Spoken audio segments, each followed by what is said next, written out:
Hello mga ka-blessings! Welcome sa aking channel, lalong-lalo na sa mga bago. Hello po! So pagpasensyahan nyo na po ako mga ka-blessings kung minsan na lang talaga ako makapag-upload kasi nga hindi ko na talaga makarry na pagsabayin yung trabaho ko at itong pagre-record, especially may mga ka-roommate din ako at iba-iba din yung mga schedule namin. So every time na free ko, may tao naman dito natutulog, mga ganyan-ganyan. So ngayon, nakalugar tayo kaya nakapag-record ako.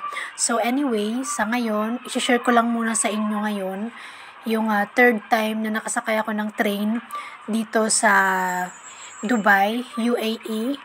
So dito to sa metro station sa Stadium. So ito yung third time na nakasakay ako ng train. Kasama ko yung kaibigan ko / katrabaho ko na si Irish. So bali umalis kami dito, tawag nito? Umalis kami, mga madilim na, 7 p.m. kami nakasakay ng train. So, pupunta kami sa Al Riga, dito pa rin sa Dubai, sa Al Riga Night Market. Kasi meron lang akong bibilhin at pasyal na din. So, nagkataon na free namin. So, day off ko, nung time na yan, nung last day off ko pala to. Nung time na to, day off ko, at si Iris naman straight duty, hanggang 6:30 lang yung duty niya.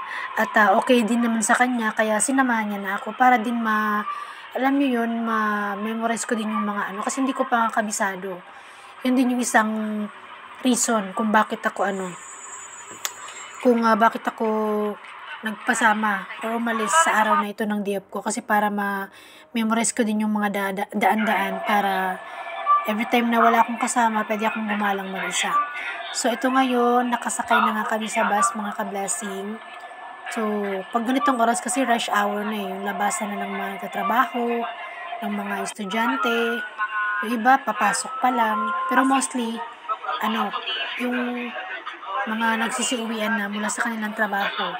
At yung iba, yung gagala din, ayan. So, dito, merong lugar na pambabae lang. Tulad nito, pambabae lang dito na side.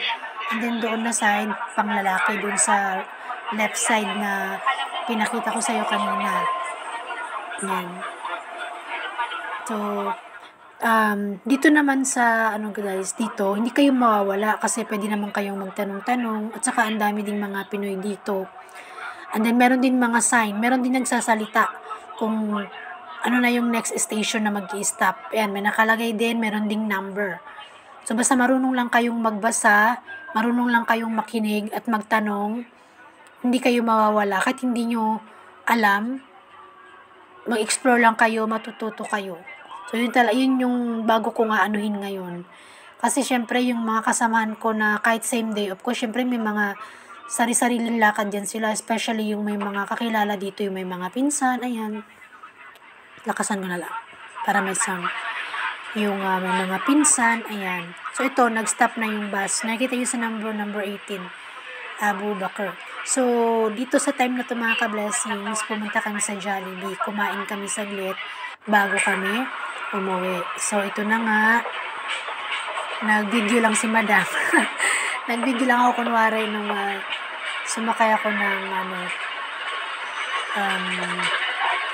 escalator. Ayan. So ito, pa lang to, hindi pa kami nakakasakay nito ng train. Pasakay pa lang kami nito nung time na to. Ayan. So, ang sarap din sa pakiramdam, mga ka-blessings. Hindi naman porket gumala dapat may maraming pera, may malaking pera, hindi naman ganun. Kasi yung pamasahe dito, hindi ganun kalaki, mga ka-blessings. Affordable lang yung pamasahe dito. So, para makatipid kayo, pwede naman kayo magbaon kapag gagala kayo or kumain na agad kayo or magbaon ng kanin at ulam. At kung in case na gusto nyo pang bumili sa labas, at least kunti na lang yung bibili nyo kasi may baon na kayo. Kumbaga, diskartehan nyo na lang paano kayo makatipid. Ang importante, nakagala-gala kayo, nakapag-picture, mga ganon, naaliw kayo nang hindi nakakapaggastos ng malaki. So, ngayon, 9 months na ako dito sa UAE at maraming salamat, Ama, kasi sa mga pinagdaanan kong sa nakalipas na 9 months ay kahit papaano nagiging matatag na ako. Kumbaga, nasasanay na ako sa lugar dito, sa panahon, sa tawag dito, sa sitwasyon, mga gano'n. Kasi gano'n talaga eh, wala kang choice kundi i-embrace at tanggapin.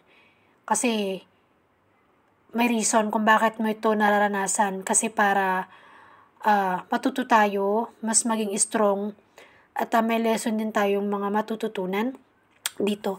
So ito na nga, malapit na kami sa andito na kami pala, hindi na malapit, andito na pala kami sa night market. Ayun lang oh, yung may mga ilaw diyan. Yan na yung night market. Pero hindi lang yan mga ka-blessings. Malaki pa yan, marami pa yan. Meron pa yun doon sa dulo. Medyo putol-putol pero meron pa doon dalawa pa na night market doon. Hindi ko na nga na-videohan pero pumasok kami doon. May nabili ako na ilan mo yung nabili ko? I think tatlo. Isang 25 dirhams, dalawang tigpa 5 dirhams, 'di ba? Napakasulit. So ayan, bago kami umuwi, ay maranasan man lang namin ulit kumain sa Jollibee kasi nakakamiss, sobrang nakakamiss mga ka-blessings. Ilang months simula nung nakakain ako ng Jollibee dito rin sa Dubai, sa Sahara Mall naman yun. So I think 4 months, ganun, 5 months ago. Simula nung nakakain ako, first time na nakakain ako ng Jollibee dito. Bali ito second time ko na. Ayan, so habang hinihintay yung order namin, nag-video muna ako sa labas. Ang daming, dito sa Al Riga, Dubai mga ka-blessings, ang daming mga Pinoy. Parang Manila lang. Hindi mo mapapansin na dito ka pala sa ibang bansa. Ang daming mga Pinoy. So kung in case na mawala ka man, huwag ka lang maghimayang magtanong. Marami dito na makakatulong sa'yo. So ayan, waiting shed yan, yung parang curved waiting shed. Ayan. Ito yung labas ng Jollibee na ito. Dito to sa Al Riga, malapit sa night market. Ayan. Ayan.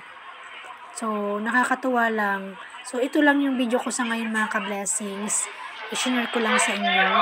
So, ito nga, bumili kami ng, yung binili ko lang talaga is, burger.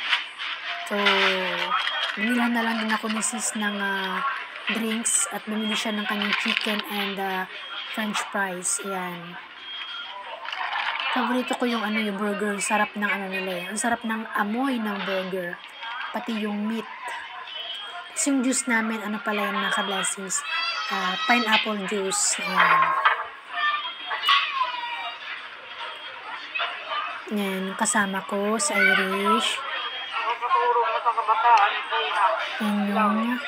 Ayan yung video na i-share ko sa inyo ngayon mga ka-blessings. So, kung meron kayong mga katanungan, i-comment nyo na lang sa baba.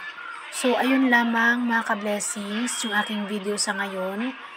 Sana po ay huwag niyong kalimutang i-like ang video na ito, mag-subscribe sa aking YouTube channel, at pakiclick na lang din po ng bell sa gilid para kapag meron akong bagong upload na mga informative videos, ay ma-update at ma-notify kayo.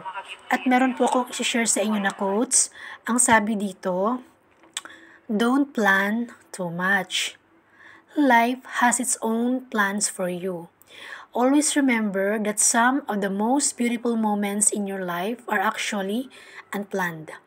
Yan. So, wag daw kayong magplano ng sobra. Wag kayong magplano ng magplano kasi kasi yung buhay natin may kanyang may sarili niyang plano. Kumbaga, wag tayong magplano ng magplano. Mas maganda na kumbaga tawag nito yung mga hindi plinano, 'di ba? Yun yung mas magandang nangyayari, yung mga beautiful moments, yun yung sabi dito. Always remember that some of the most beautiful moments in your life are actually unplanned. Ayun lamang po mga ka-blessings at maraming salamat sa panonood. God bless po!